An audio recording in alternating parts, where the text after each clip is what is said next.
Bienvenue au cœur du crime, un podcast issu des archives d'Europe 1. Savez-vous que plus d'un tiers des crimes et délits commis en France sont traités par la gendarmerie nationale? Je m'appelle Yann Kermadec. Je suis commandant de gendarmerie. Je dirige une section de recherche dont la mission essentielle est une mission de police judiciaire.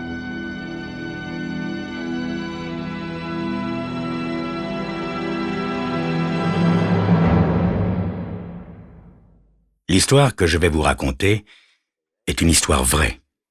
Tous les faits sont réels et se sont déroulés en France. Seuls, les noms des personnes et des lieux ont été changés.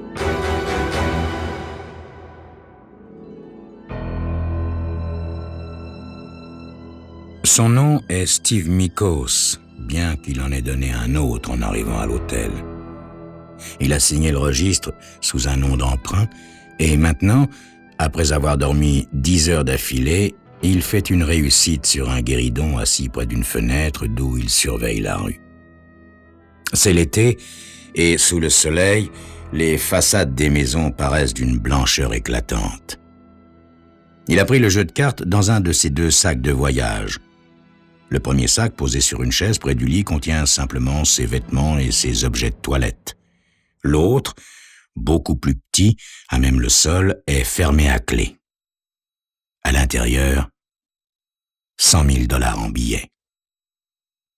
Steve regarde fréquemment par la fenêtre car il attend quelqu'un. Il a donné rendez-vous ce jour même et dans ce lieu à une femme, mais sans préciser d'heure. Il n'a donc aucune raison de penser qu'elle puisse surgir au moment précis où il va regarder, en admettant qu'elle vienne. S'il est là, et s'il attend cette femme, ça n'est pas par hasard. Il y a naturellement un rapport avec la sacoche et l'argent. Cet argent, il l'a volé la nuit dernière dans le coffre d'un autre homme. Et la femme qui l'attend est également celle de cet autre homme, un homme puissant et dangereux, ce qui n'est pas son cas à lui, Steve Mikos. Il espère cependant devenir à son tour très bientôt un homme heureux et comblé. Dans la vie, il faut savoir prendre des risques. Il sait qu'il n'est pas très intelligent, du moins au sens où on l'entend habituellement. Malgré tout, il est beau garçon et il plaît aux femmes. Comme pour se rassurer sur lui-même, il se lève soudain, se rend dans la salle de bain contiguë. Il allume la lampe et se penche au-dessus du lavabo pour détailler son visage dans le miroir. Sans trop de narcissisme, non, mais plutôt avec une satisfaction nonchalante et une sorte de gratitude. D'ailleurs, il n'est pas vaniteux. Il n'attache d'importance à son apparence qu'en raison des avantages que celle-ci lui procure. Il sort un peigne de sa poche et se met à coiffer ses cheveux bruns, brillants et frisés, dont les mèches retombent en boucles épaisses et soyeuses. Et il retourne monter sa garde auprès de la fenêtre. Avant de commencer une nouvelle réussite, il bat les cartes avec une dextérité qui trahit le joueur professionnel. Il est vrai qu'il a travaillé autrefois comme croupier. Avant de les étaler devant lui, il jette un nouveau coup d'œil dans la rue et se fige instantanément. Un car vient de s'arrêter devant l'hôtel et une femme en descend. Sous la jupe qu'elle retrousse, il entrevoit 2 genoux gainés de nylon. Elle fait quelques pas sur le trottoir avec une grâce altière, immédiatement repérable, même à cette distance. Il s'agit là d'une femme de luxe. Impossible d'en douter. Elle est la femme d'un homme riche. Et c'est elle que Steve Mikos attend. Il la suit des yeux quelques instants tandis qu'elle se dirige vers l'hôtel, très conscient de l'excitation grandissante qui l'envahit. Sensation assez étrange et légèrement agaçante pour un homme qui, d'ordinaire, se contrôle parfaitement en présence d'une femme, quoiqu'il aime prétendre le contraire. Face à celle-ci, il se sent, hélas, à la fois faible et vulnérable. Il descendrait volontiers immédiatement à sa rencontre, mais ce serait contraire au plan qu'ils ont soigneusement mis au point ensemble. Maîtrisant son impatience, il se rassoit en s'efforçant de comprimer les battements précipités de son cœur. Elle va prendre une chambre et payer une journée d'avance. Lui-même en a réglé 2. Comme lui, elle va expliquer qu'elle préfère régler maintenant sa note de manière à pouvoir partir très tôt demain matin. Tout à l'heure, elle saisira le téléphone et demandera au standard de la mettre en communication avec lui en utilisant bien sûr son nom d'emprunt. Encore un peu de patience et ils seront définitivement réunis. Steve Mikos quitte de nouveau sa chaise pour aller chercher son paquet de cigarettes posé sur la table de chevet. Il en allume une, puis, s'allongeant sur le lit, s'amuse à lancer des volutes de fumée vers le plafond. Pour tromper l'ennui de l'attente, il passe en revue les événements qui les ont conduits tous deux en ce lieu. Elle s'appelle Anna. Elle est l'épouse d'Hugo Archer, un brillant homme d'affaires dont nul, pas même le fisc, ne peut se vanter de connaître toutes les activités. Archer possède entre autres un casino-restaurant, dîner fin au premier étage et salle de jeu au second.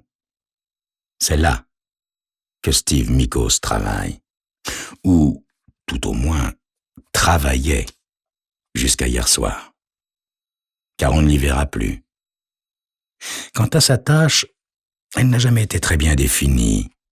On le voyait, charmant et décoratif avec son complet noir et sa cravate blanche, déambuler parmi les clients, attentif aux désirs de chacun, en tout cas des amis du patron, et donc aux petits soins d'Anna, sa femme.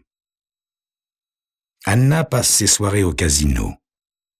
Elle se sent bien au milieu de cette faune distinguée et richement vêtue. Elle aime aussi la subtile angoisse qui fait le charme des jeux de hasard. Depuis l'arrivée de Steve, elle y vient tous les jours. Hugo Archer ne semble pas l'avoir remarqué, assurément, il n'y voit aucun mal. Sans doute, grâce à la discrétion d'Anna. Hugo ne doit pas savoir qu'ils se rencontrent souvent, Steve et elle, en dehors du casino. Il croit probablement à un flirt sans conséquence, comme Anna en entretient avec une douzaine d'autres hommes. D'ailleurs, même totalement seule avec Steve, Anna n'abandonne jamais totalement sa réserve. Il est clair qu'elle préfère ne pas se laisser entraîner par une passion qui pourrait lui laisser des regrets. Elle a beaucoup trop à perdre. Et puis, Hugo serait toujours une menace. Petit, court, trapu et paradoxalement d'une laideur presque attirante, Hugo possède une fortune que nul ne saurait chiffrer. Il jouit d'un énorme pouvoir dans le milieu obscur sur lequel il règne et il a sous ses ordres une véritable petite armée d'hommes dévoués, prêts à exécuter le moindre de ses désirs sur un simple signe. Bref, ça n'est pas un homme que l'on peut trahir impunément. Mais tout cela, c'est le passé. Depuis hier soir, la situation a changé. Hier soir, Anna l'a invité chez elle. Un endroit où l'on est rarement convié. Hugo était en voyage. Steve a trouvé Anna allongée sur le sol, en appui sur les coudes. Elle portait un pull de jersey blanc et un pantalon de velours noir. Les jambes repliées et les talons battant l'air, elle était splendide et paraissait 10 ans de moins que son âge, bien qu'elle n'eût que 25 ans. Steve n'est pas prêt d'oublier cette conversation. « Mon chéri, lui a-t-elle dit, quel dommage que tu sois si terriblement pauvre. Pardonne-moi, je sais que c'est un peu démoralisant, mais tout le monde ne peut pas être aussi riche que ton mari. S'il s'agissait de vivre avec toi, je me contenterais de bien moins, s'est exclamée Anna. Ah bon? Alors, cite un chiffre. Naturellement, j'ai besoin d'un peu plus que le simple nécessaire. Tu ne peux vivre que dans le luxe, Anna. Le luxe, le nécessaire, pour moi, c'est la même chose, mon chéri. Alors dis-moi, Anna, combien te faudrait-il? Fais-moi une offre, Steve. Est-ce que $100 000 te suffirait? Pour quelque temps, sans doute, mon chéri. Mais tu n'as pas cette somme. Si. Je sais où me procurer cet argent. Et si tu t'engages à partir avec moi, je vais aller le chercher. À l'évidence, Steve Mikos a une idée derrière la tête. Comment projette-t-il d'entrer en possession de cette somme? La réponse d'ici quelques instants.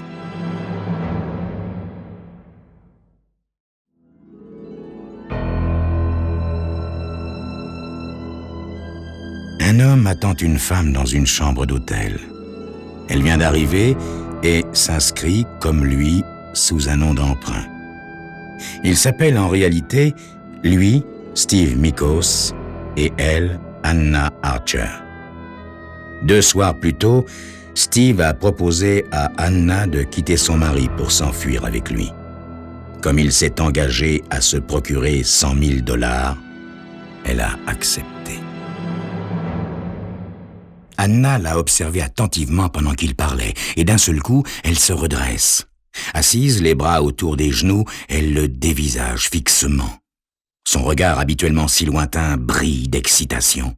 « On dirait que tu parles sérieusement, Steve. » « Tu ferais bien de me croire, Anna, parce que je vais tout simplement prendre cet argent. »« Quoi?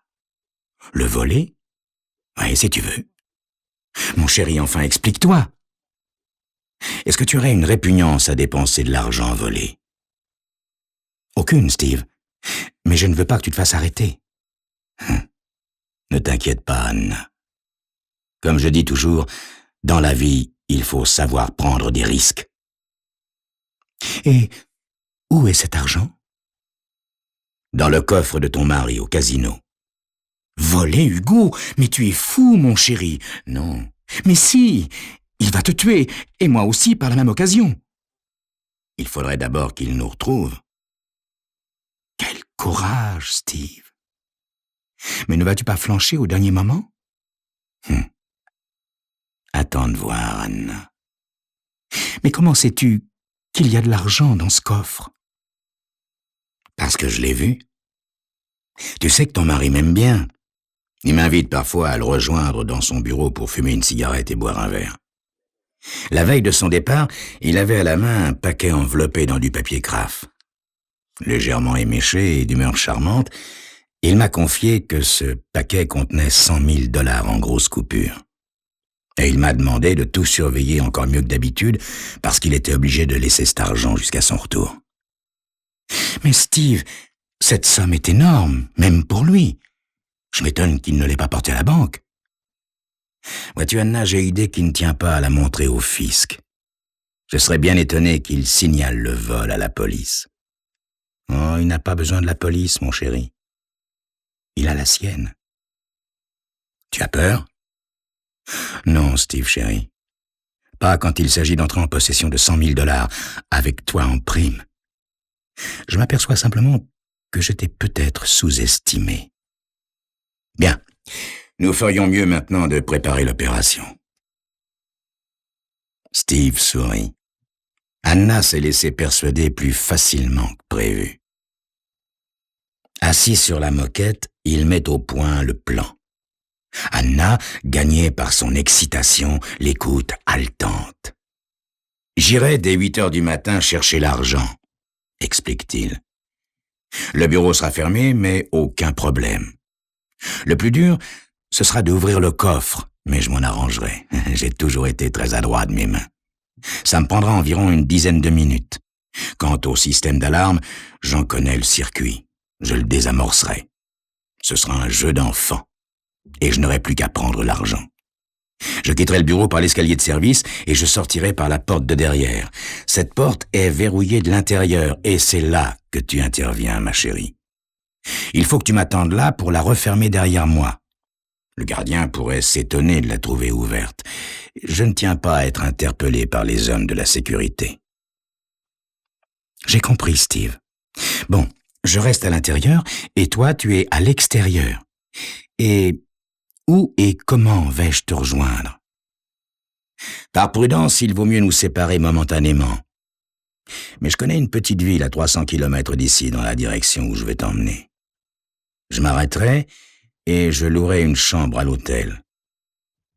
Tu me retrouveras là en venant par le car et tu loueras aussi une chambre. Oui, je me méfie du train ou de l'avion. Et il me paraît inutile de nous embarrasser d'une seconde voiture. Évite également de te charger en bagages. Mais n'oublie pas tes bijoux. Là où j'ai l'intention d'aller, nous n'aurons jamais trop d'argent. Très bien, Steve. Et comment s'appelle cette ville?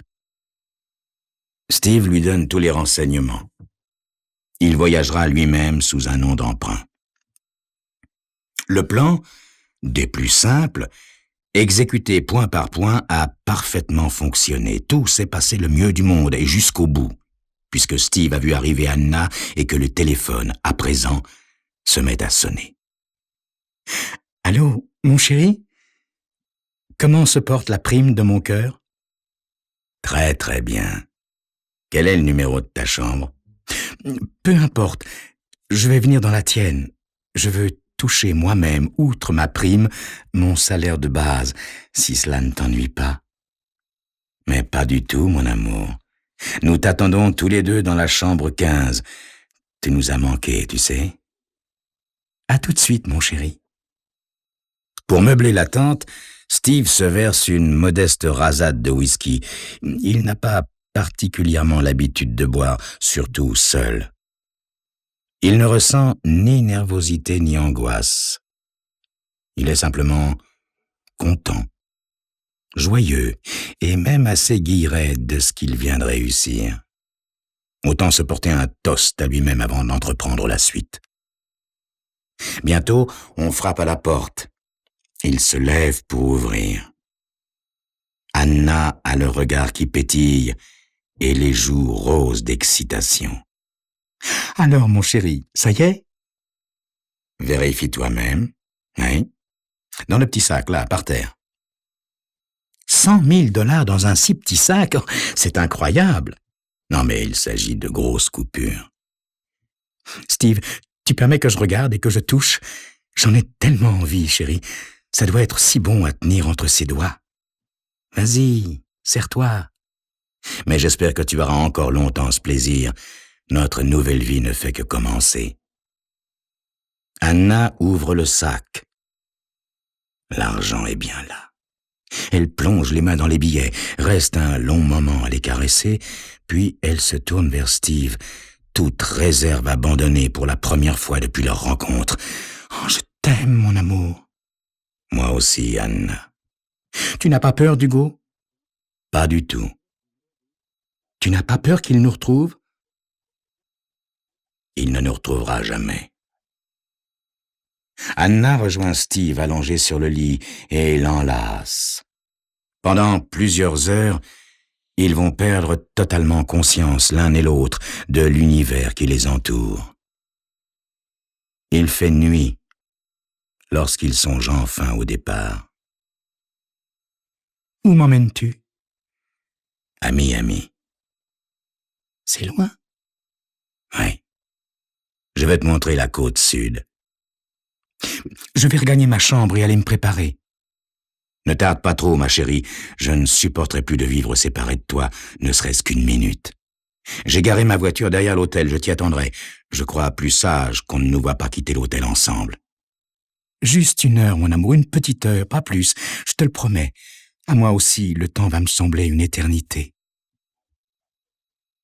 Anna partie, Steve allume une cigarette qu'il fume posément.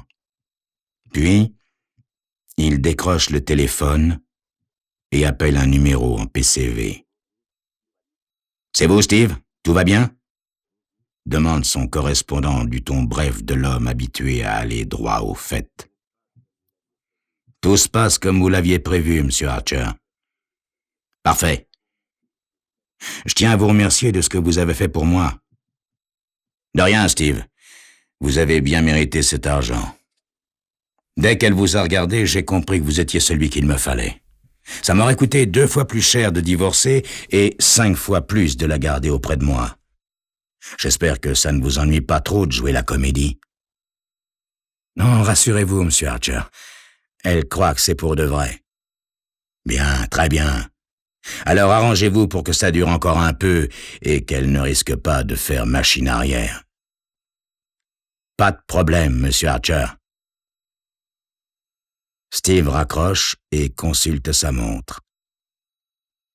Encore une petite demi-heure, et il sera pour longtemps un homme heureux et comblé. Dans la vie, il faut savoir prendre des risques.